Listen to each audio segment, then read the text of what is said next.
Anna Bellinghausen, Holly Rowe, and Avarie Howard joining you now. Holly, you're in town in Omaha to speak to some high school students. Just why take this opportunity to give back to the youth? Because I was sitting in their shoes at one point. You know, I was waiting for my future to start and how do I get started? And there's so many different options. So I always feel like it's important to give back because I needed that advice and I needed ideas of how I could get started. And there were kind people who helped me. And so I want to be one of those people that's always giving back. I'm sure you'll talk about this, but I think so many of the young kids here today, us included, want to know that first step. What would be your advice for people and students just finding that first step to find their footing? I think the most important thing to start with is what are you passionate about? So for me, I was passionate about sports, and I love everything to do with sports. I loved everything with women's sports. So I've been able to really tailor my career to some very specific things, college football, women's sports, because those were my passions. So I would say identify your passion, what do you care about? And you'll know, you know when time passes and you're not even thinking, you don't feel like you've worked a day in your life. That's what you should pursue. But then I would also say try on a lot of different hats in that field. So I did radio, I did writing, I did television, I did studio anchor work. For me, I found I want to be at the game. So sideline reporting ended up being what I care about the most because I'm in the action. So I would say try on a lot of different roles in those things that you find that you are passionate about. Well, Holly, we're on campus here at UNL, both graduates here with Avarie and I, and one thing we hold near and dear to our hearts is the Women in Media Club and getting women more opportunities on campus. You've literally been through it all. You've been one of the trailblazers of this industry. How have you seen that grow for women and just what it's taken from day one that you started to right now? I think it's wonderful. It's exploding. Gino Auriemma, the UConn coach, had a really wonderful quote recently. He was doing his press conference at the Women's Final Four, and he looked out into the audience, and he said, I've never seen so many women here, and I'm so proud of all of you because it is hard. Here's what I hope for the next generation and for you is that you don't let gender define your opportunities, right? The world is going to try to tell you that gender should define your opportunities. Don't let it. I have never, ever thought of myself as a female sports fan, a female sports reporter. I grew up loving football. I'm the same as every guy out there. So I don't want you to all get caught up in, but my gender and I'm in this box. Take the lid off the box. Be great at everything you do. You do have to work hard. You do have to be better than other people. But I don't want gender to be the defining characteristic of what opportunities young people get. You cover a lot of sports and you do male sports, female sports, but you've really leaned into women's sports. What's been the greatest reward for getting to lean into women's sports and really be the face of what we see when it comes to Women's March Madness and other female athletes? Yeah, I had a really interesting moment last year. So I was working too much. I was just getting burned out. I was tired. You know, I was just coming off a 5-year battle with stage 4 cancer, and I was just pulled too thin. And so I sat down and I made a list of everything I was working and why. And I asked ESPN if I could get off men's college basketball. I had worked it for 20 years. We don't have the tournament. I felt like I'd poured everything I could into men's college basketball.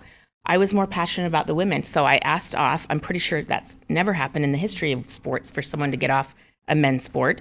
But I felt passionate about it, and I thought it was the right thing to do. And because I did that, I had all these dates open up so that then I was available to go cover every single record that Caitlin Clark set last year. And so I got to be the person interviewing Caitlin after these big moments. So if I hadn't have made that hard decision to really follow my passion and what I care about, I wouldn't have had that opportunity. And that was a really incredible opportunity. So for me, it was very important to set some boundaries of what am I working and why, and kind of stick to those. Yeah, you mentioned your battle with cancer. Just how has that changed you as a person and maybe you as a reporter too? I'm way too emotional now. So sometimes I get so mad at myself. I'm getting ready to do the WNBA draft on Monday. And I remember last year being at the WNBA draft and Angel Reese saying, basically, you know, I'm this kid from Baltimore. I never thought I could be here. And just this feeling of she is so worthy. I got emotional. I had to kind of cut the interview short because I was about ready to cry. I just feel like maybe going through cancer, not sure if your life is promised or your next day is promised. I think I'm more emotional. I don't know if that's great in reporting. I can't turn it off. It's like your filter's messed up, you know, because I just feel things so deeply and I care so deeply about young people succeeding and having these moments I was interviewing Gino when they won, and he had a moment where he started crying, and I'm standing this close to him, and Gino Auriemma starts crying, and I see the tears start leaking out of his eyes, and he's like, I didn't know if we could ever get back here again. And I feel like the emotions start welling up in my chest of like, this is so hard. And he lost his mother 2 years ago. He went through a dark depression that I am aware of. So like, gosh, I feel like it's made me really human and empathetic to people. That's not always great in reporting because you just want to be so unbiased and objective. But I do think I feel deeply what athletes and people are going through, and maybe it's okay at my age in my life. Yeah. We'll end this on a sports question because we have you here, and it just happened. And I was going to ask about that interview you had with Gino and Paige right after. What was it like to truly be witness to that moment when Paige Bueckers comes off the court and the icon that she's become in this game? Yeah, it was really interesting because I had met Paige in Tampa. The last time the Final Four was in Tampa, out in the parking lot. Yeah. And she was like, I think 15 or maybe 16 years old at that time, just getting started in her life. So I was just kind of having this flashback of this full circle moment for that young woman and everything she's gone through. I mean, she played 17 games in 2 years because of injury. And so that was really special to see that. But then the other one was AZ Fudd. AZ Fudd was named the most outstanding player. And I had done some interviews with Paige earlier in the rounds, after she had a 40-point game, and she doesn't want to talk about herself. And, that's hard as an interviewer because you're trying to pull out what was the key to this 40-point performance. She just wants to talk about her teammates, which I respected that. But then in that moment, I want her to reflect on her journey a little bit, but she just wanted to talk to her teammates. So I did teasingly say to her after, okay, the draft's on Monday. Can we talk about you at the draft? Just you. But, she was very mindful of she gets a lot of attention and a lot of social media attention, that the spotlight didn't need to just be on her. It needed to be on her teammates. And so right before our interview with her after the game, I said, I promise you I am interviewing your teammates next. So I promise I will honor that feeling that you have presented to us.